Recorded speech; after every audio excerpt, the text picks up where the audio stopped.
안녕하세요, 나우입니다. 오늘은 나우의 팀원 모두가 2020 환경부 우수환경 도서 중 한 권을 각각 소개해보겠습니다. 저는 나우의 주치안입니다. 제가 고른 우수환경 도서를 소개하기 전에 보기만 해도 힐링이 되는 것 같은 이 사진들은 모두 한 영화의 장면들입니다. 혹시 무슨 영화인지 아시겠나요? 네, 바로 리틀 포레스트입니다.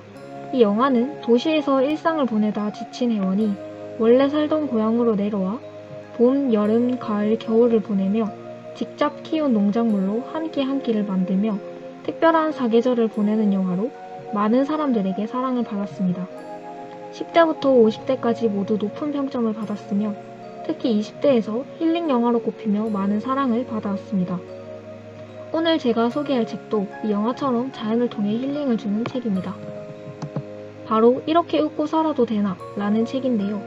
이 책은 도시에서 30년을 넘게 살다가 시골로 내려와 수차례의 봄, 여름, 가을, 겨울을 보내며 자연의 사계절이 주는 행복을 소개하는 내용입니다. 이 책의 구성은 새봄, 여름, 가을, 겨울이 주는 행복을 각각 서술하고 있습니다. 총 4장으로 구성된 이 책은 각 계절에서 느끼는 행복을 잘 말해주고 있습니다. 제가 각 장에서 재밌게 읽은 주제들 일부만 가져와 봤는데요. 먼저 봄에서는 냉이, 머위 등의 다양한 봄나물과 호랑지박이라는 새, 그리고 자연을 위한 면생이들과 자연에서 즐기는 자연놀이의 내용을 재밌게 읽었습니다. 여름에서는 다양한 과일들과 채소, 그리고 여름에 많이 나타나는 벌레 이야기가 기억에 남았습니다. 가을에는 수확의 계절답게 다양한 채소의 이야기, 겨울에는 겨울만이 줄 수 있는 자연의 이야기들이 인상 깊었습니다. 이러한 자연이 주는 행복의 이야기를 통해서 작가는 독자에게 힐링을 느끼게 합니다. 출판사 소평을 통해서도 알 수 있듯이 이 책은 소소한 자연 일상 이야기를 통해서 생명의 소중함뿐만 아니라 많은 공감도 이끌어낼 수 있습니다. 저도 리틀 포레스트 영화를 좋아하는 한 사람으로서 영화를 책으로 표현한다면 이 책이 아닐까 하는 생각을 들게 하는 힐링 책이었습니다. 다음은 각 계절의 내용에서 인상 깊었던 내용에 대해서 얘기해보려 합니다. 시간 관계상 4계절 중 봄과 여름에 대해서만 말씀드리겠습니다. 먼저 봄에서 마당에 피어난 여러 풀을 엮어 만든 꽃 왕관과 꽃 반지를 보면서 행복함을 느끼는 내용이 있습니다. 여기서 자연놀이는 아이들한테만 어울리는 게 아니다. 삶이 팍팍한 어른들도 마음을 열게 해주는 자연놀이가 필요하다 라는 말이 가장 인상에 깊었습니다. 팍팍한 현재의 삶을 바쁘게 살아가며 지친 어른들에게 자연이 주는 사소한 놀이를 통해 행복을 느끼기 바라는 작가의 마음을 통해 어른들도 휴식이 필요하다, 쉬어야 한다라고 말하는 것 같아 열심히 바쁘게 살아야 한다는 생각에 사로잡힌 저에게 많은 위로가 되었습니다. 다음은 여름에서 어쩌다 떨어진 당근 씨앗이 뿌리를 내리고 먹지 못하는 덕에 사람의 손이 타지 않았고 시간이 지나 눈부시게 아름다운 자태를 뽐내는 꽃으로 성장한 부분이 있습니다. 여기서 작가의 살아있는 모든 것들의 의미가 있음을 대신 말해주는 것 같다. 모자람이 있기에 다른 무엇이 그 자리를 채우게 되는 거라고. 모자란 나를 다독여주는 것만 같다. 라는 문구가 정말 가슴 깊이 다가왔습니다. 바쁘게 살아가는 삶 속에서 모두가 느끼는 자신의 모자람, 그러한 상황이 반복되는 생활 속에서 생각하게 되는 본인의 존재의 이유로 상처받았던 모든 이들에게 위로의 말을 전달하는 것 같아 좋았습니다. 이 책은 자연에서 주는 이야기들을 통해서 힐링을 주기도 하지만 이러한 이야기 속에서 작가가 독자에게 위로를 해주는 듯한 말을 통해 책을 읽으며 힐링이 2배로 다가오는 것 같았습니다. 바쁜 현대의 삶 속에서 책 한 권으로 힐링을 느끼고 싶은 분들은 이 책을 읽어보시는 것을 추천드립니다. 네, 지금까지 이렇게 웃고 살아도 되나? 라는 힐링 책을 소개한 나우의 주채연이었습니다. 감사합니다.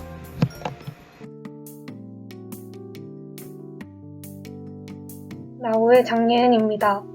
제가 읽은 책은 이러다 지구에 플라스틱만 남겠어라는 제목으로 플라스틱이라는 물질과 플라스틱 사회를 유지시키는 시스템을 분석하며 이를 바탕으로 꼭 필요하고 실현 가능한 재활용 대책을 소개하고 있습니다. 이 책의 목차를 보면 알다시피 플라스틱에 관한 전반적인 이야기를 다루고 있는데 단순히 플라스틱 사용을 줄여야 한다는 얘기를 담고 있진 않고 이 생산과 소비의 모든 영역에서 달라져야 한다는 의미를 관통하고 있습니다. 사용하는 동안에만 소비자가 관심을 갖는 제품치고는 이후에 남는 여파가 너무 크다. 이 문장은 제가 책을 읽다가 가장 인상 깊었던 구절인데요. 당장 제 소비 생활만 되돌아봐도 그냥 쓰고만 바로 버리는 플라스틱 제품이 너무 많다는 것을 다시 한번 깨닫게 되었습니다. 환경을 위해서는 항상 재활용이 최우선이라고 생각했는데 이것보다 분해될 수 있는 플라스틱을 최대한 오래 쓰는 게 더 중요하겠구나라는 생각을 하게 되었습니다. 그리고 이 책에서 플라스틱 다음으로 가장 많이 나오는 단어는 재활용입니다. 그만큼 재활용이 의미하는 게 매우 크다는 것을 강조하고 있는데요. 플라스틱을 사용하는 우리 모두가 재활용의 주체로 플라스틱을 아예 안 쓸 수 없기 때문에 재활용을 올바른 방법으로 해야 된다는 것이 이 책이 말하고자 하는 것 같습니다. 그래서 저는 이 책을 읽고 저부터 플라스틱 사용을 줄이고 최대한 오래 쓰되 서포터즈로서 재활용하는 올바른 방법과 자원순환 등에 대해 더 알려야겠다는 생각을 했습니다. 이상 나우의 장예은이었습니다.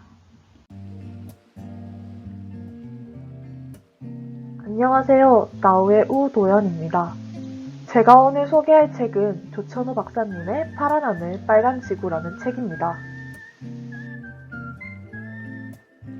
책은 1장부터 6장까지 환경이란 대주제 속 여러 가지로 분류되는 내용을 묶어 상세히 설명해주고 있습니다.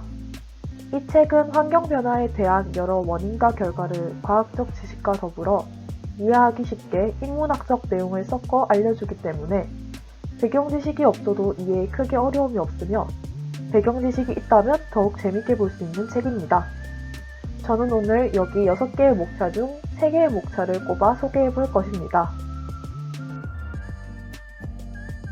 1장은 기후, 생명의 탄생에서 인류세까지라는 제목을 가지고 있는데요.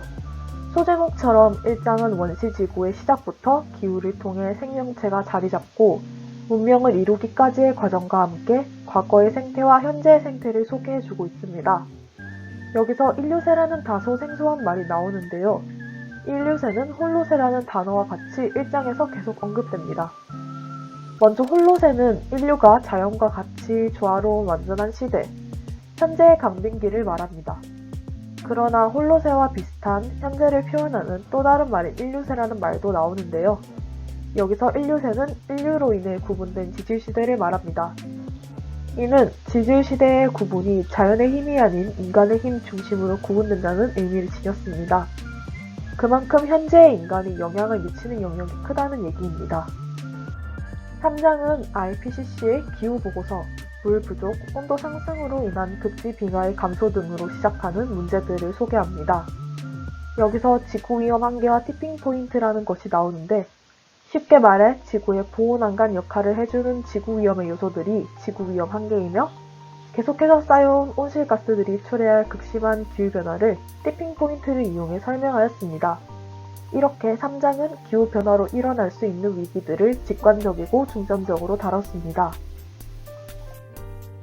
마지막 6장은 앞에서 발언한 일어나고 있고 앞으로 일어날 여러 위험들을 예측하고 대비함을 다뤘습니다.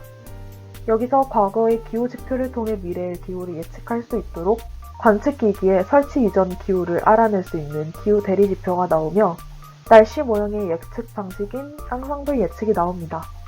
전혀 연관없는 여러 조건들에서도 정답에 가까운 결과를 도출해내듯 6장은 이렇게 수많은 위험이 있는 지구의 미래 또한 어떻게든 예측하고 대비할 수 있다는 희망과 비전을 보여줍니다. 6장에 나오는 말 중 제가 좋아하는 문장이 있습니다. 모든 것을 알지 못한다고 해서 아무것도 알지 못하는 건 아니다. 이 말처럼 저희가 앞으로 정확히 어떤 일이 일어날지 예측하기 힘들지만 그렇다고 아무것도 예측하지 못하지는 않기에 저희는 앞으로의 위기를 막기 위해 더 알아가고 대비해야 할 것입니다. 오늘 소개했듯이 책은 1장, 머나먼 과거인 원시지구에서부터 시작해서 앞으로의 미래를 다룬 6장까지의 많은 내용을 담고 있습니다. 여러분도 이 책을 통해 옛 시대부터 탐험하며 우리와 밀접히 연관된 환경에 더욱 가까워질 수 있길 바랍니다. 감사합니다.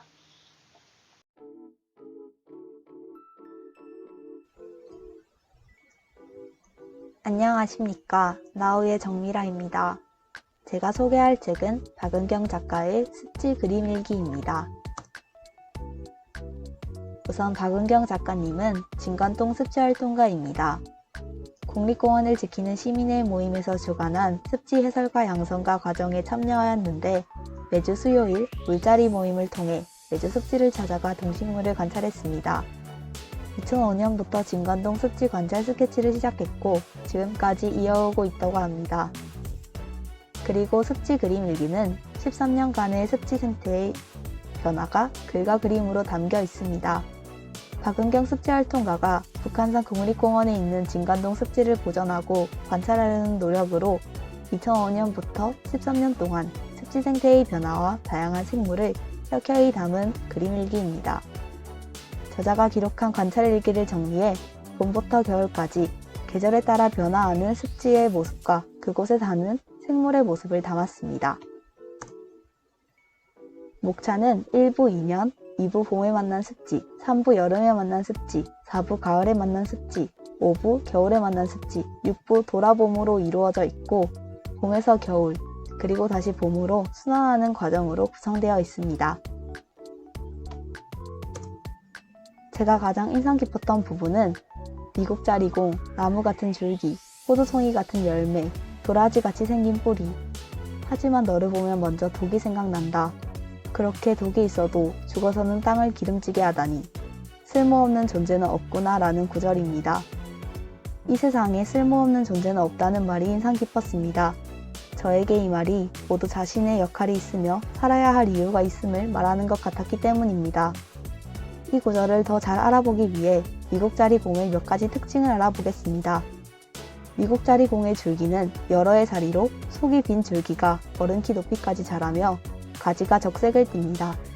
열매는 9에서 10월에 맺히는데 작가가 9월 27일에 관찰하여 그린 것을 보아 사실적이라고 할 수 있습니다. 그리고 미국자리공은 유독 식물이지만 독이 적은 편이며 고사하면 땅의 비료 역할을 하여 아픈 땅을 치유하는 역할을 한다고 합니다. 미국자리공에 대해 잘 몰랐을 때도 구절이 흥미롭게 다가왔는데 미국자리공을 알고 다시 읽어보니 또 새로운 느낌이었습니다. 저는 이 책을 읽고 여러 동식물을 바라보는 시야가 트였고 더욱 관심을 가지게 된 계기가 되었습니다. 동식물을 잘 모르는 분들에게도 이 책은 호기심을 불러일으킬 거라 생각하여 추천합니다. 어렵지 않은 말들로 쉽게 읽을 수 있으며 그림도 같이 있어 재미있게 읽을 수 있을 것입니다. 또한 작가의 습지에 대한 사랑을 볼 수 있어 책을 읽으시는 분들도 작가님과 같은 따뜻한 시선으로 자연을 바라보며 책을 읽을 수 있을 것입니다. 네, 오늘은 나우 팀원 모두가 각자 고른 우수환경 도서를 소개하는 시간을 가져보았습니다. 앞으로 많은 사람들이 여러 환경 도서를 접해 자연의 소중함을 일깨울 수 있는 시간이 많아지기를 기대해 봅니다. 감사합니다.